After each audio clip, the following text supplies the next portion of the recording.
Oggi siamo qua venuti a provare allo stagno la pesca di arselle.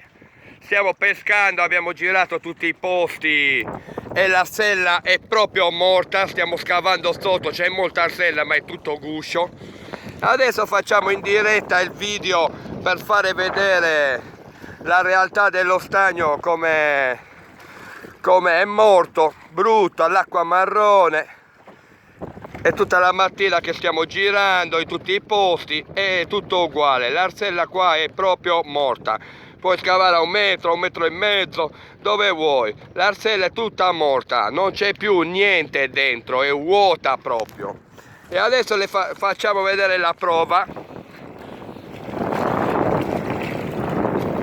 Adesso sta accoppando, buttiamo nello sciolino e facciamo vedere che è tutto morto. Noi cosa dobbiamo fare?